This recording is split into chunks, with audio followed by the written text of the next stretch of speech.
The Front Row Back Row podcast is a show where two grad school buddies discuss physical therapy entrepreneurship.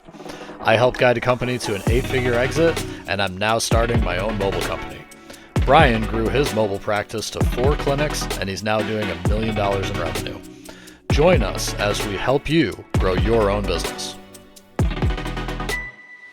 All right, today we are talking to the business owners who own a company where they have employees, right? So most of our listeners are entrepreneurs or they want to be entrepreneurs in the physical therapy and healthcare space. But a good portion of them actually are already, they have employees, whether they're a LLC that does 1099s to different random mobile therapists, all the way up to what Brian's doing, where he has physical locations, employees for different roles that are non-clinical and clinical, and even managers that he's got to work with. So today we're going to talk about managing the B and C employees. So meaning in the context of like you have A employees who are the all-stars, you want to put them in a machine and copy a bunch of them. But everyone who's ever hired people know that you are far more likely to get B and C employees in this analogy. So yeah, we're just going to chat a little bit about that because my history is I've hired probably 100 PTs in my regions. I had something like 40, 50 staff, at any one time. So I have a big kind of background in this. And obviously Brian with his 5 clinics in Connecticut, Long Island is doing this right now. So we think we'd be good people to talk For about sure. it. So I think the idea too here, Owen, is like, for a lot of people who start their own business, whether it's a mobile PT practice or a cash-based practice, a lot of what we've heard in the past is how to get talent and how to bring in talent. So we've talked a little bit about that. But what do you do once you've got it? Right. So what do you do once you've got it, and how do you manage that? And, for Owen, having those bigger budgets, we're essentially, we're still not as big as Athletica. We're still like, we operate as individual budgets. We're not able to just throw tons and tons of money at A employees. By the way, you also don't know who the A employees are off the rip. We do the best we possibly can to learn, but for the most part, when you have people that you're bringing in, we think everybody's an A employee because we like them on the interview. That's why we're offering them a job. But the reality is then the colors start to show a little more and where those B and C employees come. And I told Owen, I go, we got to talk about the dum-dums and how do you manage the dum-dums? So that's what I've very much dubbed them in some of my conversations. So I wanted to talk a little bit about a story and talk a little bit about what I think makes the most sense on how to manage people. And we can kind of dive into what we've seen in the school group, what we've seen in our physical growth group with some of the people that we've talked with. Because we do have a lot of solopreneurs, but we also have some people who have employees as well, including myself, obviously, and and having the experience with bigger people, bigger. So set it up. What's the thing that made you want to talk about this today? What's the case study? So what happened was today was I walked in and I usually run a meeting, right? And when I ran a meeting, there was somebody there when I walked in who I wasn't expecting to be there, who didn't work for a company who we pay like money, right? Wait, so was it like a contractor or like a vendor? Yeah, or something? and I'm gonna be careful to name names, but yes, it was like not a contractor. Okay, so I see what you're saying though. It's Yeah, not someone who you give a W-2 to, but it's somebody no, that you do business with. it's someone we pay money. Exactly, Yeah. say put money for a service, right? And I was like, what is he doing here? What is he here for? Again, I pay for this person, and one of my employees had been like, well, I wanted him to be here for like the strategy meeting. I was like, what the hell are you talking about? I was like, we don't. First we strategize, then we hire this person. You don't just like have them here because they would charge us for that. And that's dumb. This is the first time hearing of this, by the way. Exactly. Right. Exactly. And, oh, by the way, yeah, I literally haven't, I have like, cause I wanted Owen's like organic stuff on it. And not only that, it hijacked a meeting that I needed to explain to all my fitness guys certain things we were doing. So it also cost me my fucking time, which is the most infuriating part of the whole process. Mm-hmm. So I sat down, explained it to him, kind of honestly raked him over the coals while we did it, and really was like, you don't do this. This is how it's done, blah, blah, blah, blah. And by the way, on top of that, I asked him to do something else a couple days ago and got excuses as to why it wasn't done. And I was like, this is horseshit. I was like, if you're going to do something like this, you better have done everything else I asked you for and looking for things to do. So at the end of the day, a lot of times that can frustrate us. And look, I like this guy, this person who did this. I truly like this employee. He works really hard for us, loves our company. And that is probably the thing I like about him the most, is that he is willing to run in a direction to help us. However, that doesn't mean he gets to do what the fuck he wants, right? He's got to be managed. Yeah. And so that's what I was talking to Owen about is like, we brought this person in. Now, I have a good enough relationship with the person and we do pay him a lot of money.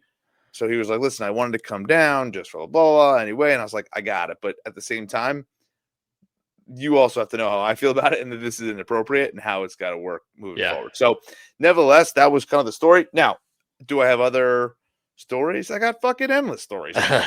Dumb employees. But this was just the most hot one. And so I think, I would open up to you, Owen, is you and I'll actually, before I kick it back to you, one of the big beliefs that I have, and again, this is going to sound kind of fucked up when I say it because we're talking about humans. I'm a big believer in like if the dog poops in the house analogy, right? Yeah. So if a dog poops in the house, the idea that I've been taught by trainers is that you got to like correct the behavior almost immediately. And the longer that you let go from the behavior, the longer it goes, the more likely the dog is not going to understand why you're yelling at him, right? Yeah. And so I have immediate feedback. So that's what I'm saying. Like I saw this guy here, this happened. It kind of sucks in the moment that I had to like kind of lay into him a little bit with this, but I did. And I even said to him, I backed up and I was like, listen, I know I might be coming off as intense right now, but you got to understand like how this has to go because clearly there's certain things. We had just had a little bit of a meeting, like a strategy meeting and mentorship meeting, and clearly it didn't click the first time. So sometimes first it's the carrot, then it's the stick a little bit, but it's the immediate feedback that I thought was super important. So I wanted to kick it back to you and see kind of like what strategies you would have and what you would kind of change into.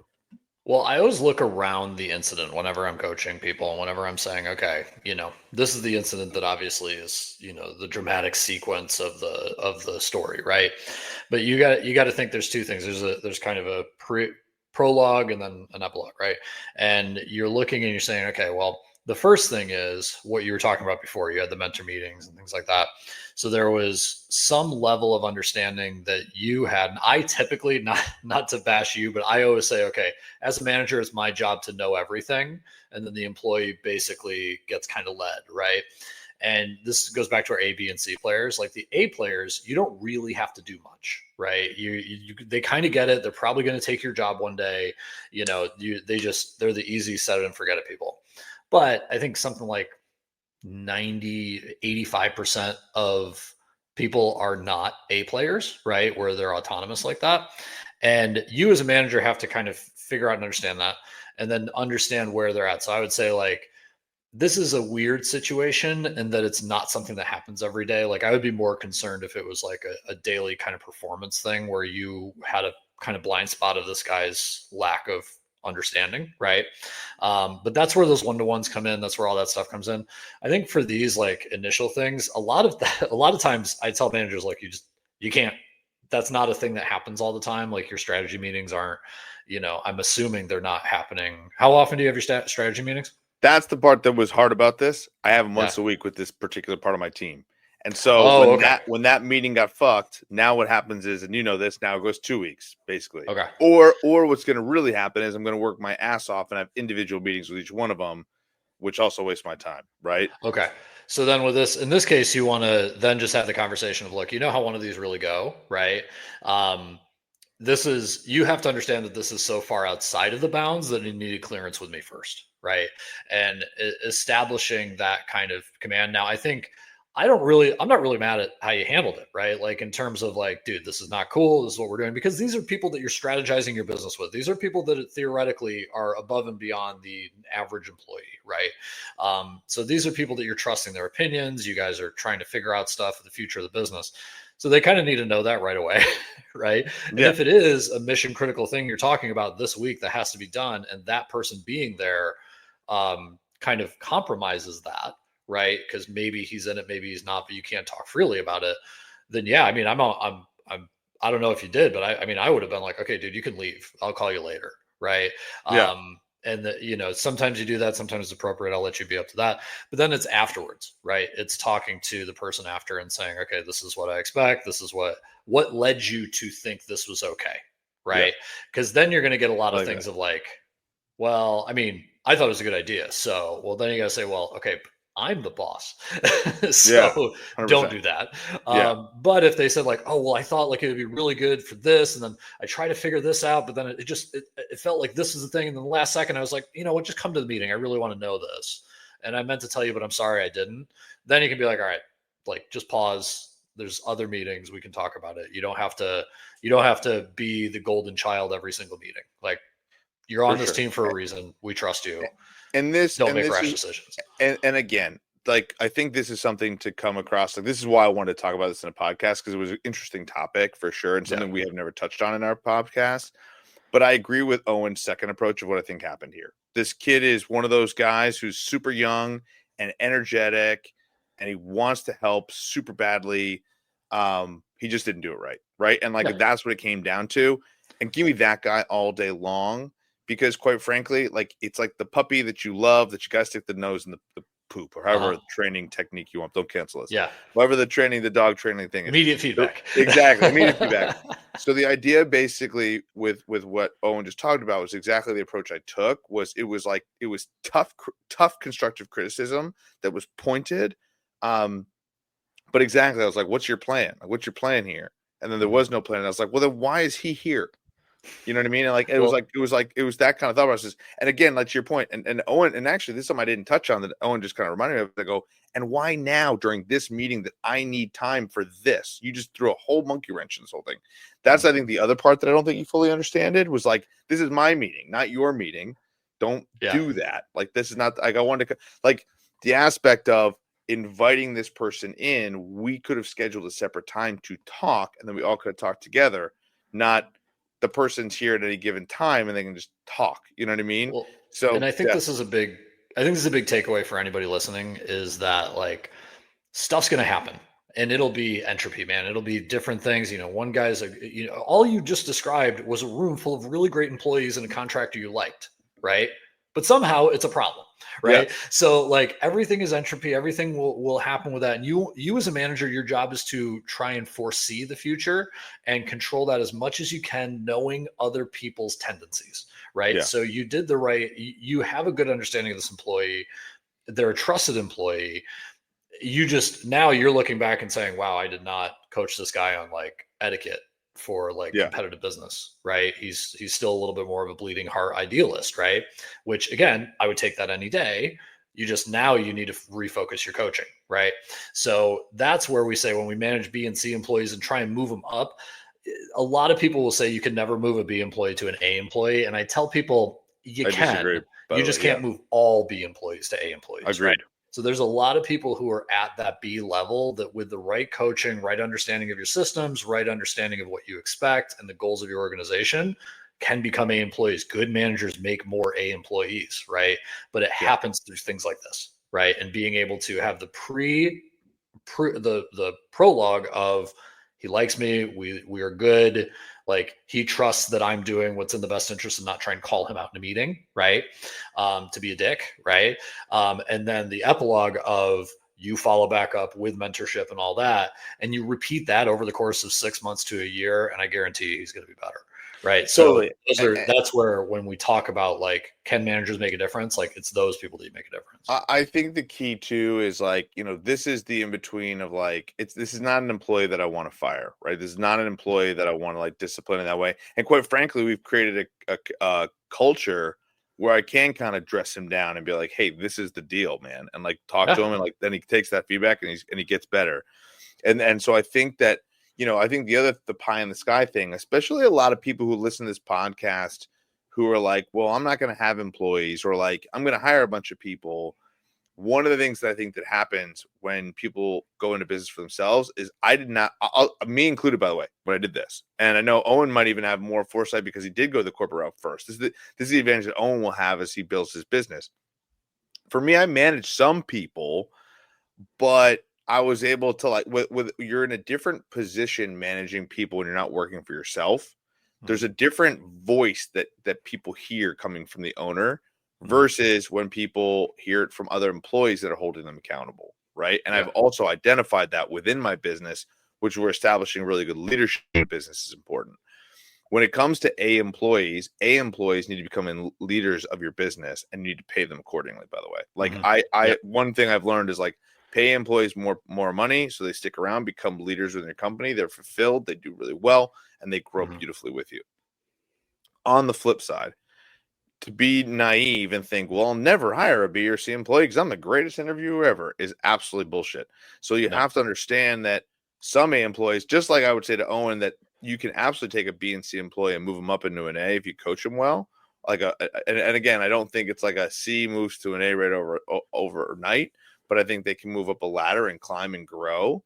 I think some people, one of the things that can happen that I think is not like quote unquote firing people, but if you have a B or C employee that doesn't necessarily know they're a B and C employee, and when you start really holding them accountable and pushing them, they'll fire themselves, right? That's Yeah. one thing I've always noticed. I'm sure you have too, Owen. Well, And so the idea behind having those types of employees, holding them accountable, one of two things going to happen. Either they're going to bail on you or they're going to rise to the occasion, right? It's one of the yeah. two. And that's a big piece of that. Well, and that's the first thing I think that is interesting what you said was that you got to create a culture, right? But it is totally fine to have a call you out culture, right? And Yeah. there's a lot of good companies that's what it is. That's immediate feedback. It's right in the room. Everyone respects everyone else, but they also know that they may get called out. If you do that well, it can be a very appropriate culture to be in, as long as it's not degrading, all that stuff, right? And You can then the agree. other thing is what I think what you're describing is they commonly call it in literature the Peter principle, where people will succeed to their own ineptitude, right? So you will have a C person, right? And let's just say they don't care, they just want the paycheck, whatever. They will rise to the level that they just can't do anything more, right? And they'll just kind of stay there, right? And that is essentially, you might have, and I don't even want to say like a staff PT, because hopefully, like, to me, a C staff PT is like they don't care about the patients, and that's unacceptable. But like, I will also, let me just interrupt. I also find that it's very rare with physical therapists. I yeah, think that there's very few physical therapists that are C employees. I find yeah, physical therapists are either A or B, right? I I mean, agree. I mainly agree. because Believe PT me, school, yeah, I've seen PT, some C's. Like yeah, well, that's they're interesting. I'm sure they're out there, but I just find oh, it to be rarer. it's And I not think, pretty, man. It's yeah, yeah. it's it's awful because you're having a conversation about like their ethical makeup. Like, would you just spend all this Well, time to that's do? wild. I mean, that's again, Yeah, like that's I don't even consider that a C because I feel like I'd be like, whoa, right? Like, yeah. And when it comes yeah, out, like you're just like, oh, this person's like lazy, or oh, they don't want to do this, and you're like, oh no, they literally don't care. Like, and some yeah, of them even have contempt for the patients. Like, if you start taking like homeless people and like all these other like Medicaid plans and stuff, like I have seen some people from very affluent backgrounds who just straight up do not like the patients because they don't agree. They feel like they are inherently bad people. And I like, once that comes out, I'm just like, all right, man, it's either you leave or I make this so intolerable for you to exist in this place that you leave immediately, because labor laws, I can't just fire you. But like, yeah. those things where anyway, I could go down that road. But there, when it comes to managing people, who you have to look at it and say, you're the entrepreneur, you're the owner, right? And I think the biggest thing we found as we've mentored people is that people who have driven themselves so much that they create a business, that they want to help the world, PT, all that stuff, right? They find it abhorrent if somebody is not exactly like them, For right? sure. And they are like, how are you not there exactly on time? How are you not following up with your patients immediately? And why aren't you marketing for me? Like, this is how we get business. Don't you understand that? And realizing that, like, yeah, there's a lot of people out there that just want a job that they can tolerate, and they want to live life without really giving that much of a crap about the extras of their job. And the sooner managers realize that and tailor their roles to that, that's the thing, is people will expect everyone to be perfectly awesome, amazing employees. Well, you're setting up half your employees to fail. Like, you should definitely, as a manager, have roles where you're very happy with someone just showing up to get a paycheck, because those people keep your machine running, especially when it's very hard to Yeah. find a person, right? So like, you have to understand that there's people who are not going to sign up for your leadership program. They are not going to want to do all these things, and that's totally fine. Now, they aren't going to get the pay raise the other people are, but they know that, right? So they are trading convenience. They are getting convenience. They are getting known quantity work, and they are trading the having, you know, an unlimited sort of salary. So these are the things that I think some entrepreneurs mess up with, is because they're so used to being the one who's like, I'll take the extra work, let's go, like, all that stuff. And then when somebody crosses their path that doesn't, they're like, oh, that person's trash. I'm like, well, no, they're not trash. They're actually a very important part of an organization. The only way you're going to scale. Right? Bingo. So. I think something that Owen talked about here that I think is really good to touch on is, and we can wrap up with this, but the idea that when you're an entrepreneur and you build your business, and I get it, it's your baby. And I joke, we have in our mentorship group, right? Owen, what is my line? I go, you can say this to me all you want. You can say to me, well, you gotta stifle it. Yeah. The hardest part about it when you have employees is employees just don't give as much as a fuck about your business as you do. No. And I had another person say, well, why don't you just pay everybody like this per patient and blah, blah, blah. Like, you can't incentivize everybody all the time with that. You'll drive more talent away. So a lot of times when somebody's in that setting, they realize they're like, oh shit, this is a little bit different or a little bit more complex than I thought it was. And so I think when it comes, in fact, what I would even tell you is if you have somebody who is 80% as good as you are, that's an A employee, by the way. That's what that is. When you have somebody who's 50% as good as you, that's a B employee. When you've got somebody who's 20%, now you're talking in the C's. So to me, it's like, can someone do 50% of what I can do? And if the answer is yes, that's a great freaking employee for you. And I think that's the adjustment of expectation that people need to have as an entrepreneur, because this guy can do classes. He can help. He wants to do promotional stuff. He wants to go to things. He's again, I honestly, in a lot of ways, as I'm talking about it, he's actually even a better employee than I'm saying, because of his ability to want to do more, right? This podcast just got him a raise. Well, chill, pump the fucking brakes. I'm saying it so that if he's listening to this, he could be like, well, you're he's not partner of Physiogrowth. So. No, exactly. for him, I think, and this is, if he's listening, this is what I'd say to him, is that people need to think more, learn more, take a step back, and then push forward and grow. That can only come from the top. So if you're not coaching your employees, you're not mentoring those employees, you're not working on what we're talking about and managing them, number one, you're shooting yourself in the foot, because you're going to need the help to grow your business and scale. And two, if you are mentoring them or just firing them and get rid of people, to Owen's point, you're not coaching people up. I have plenty of people that are, I actually pride myself. If I look at all my current employees, they're all better at what their job was before they came worked for us. Go. And what's even great is now what I would also say, Owen, another huge criteria of the A people is that those A people can also mentor those people.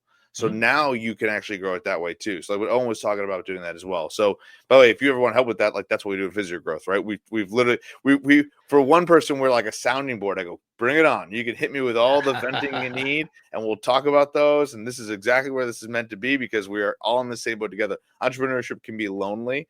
And I think and listen, I just talked to somebody who are looking to hire, who tried starting her own business twice and failed.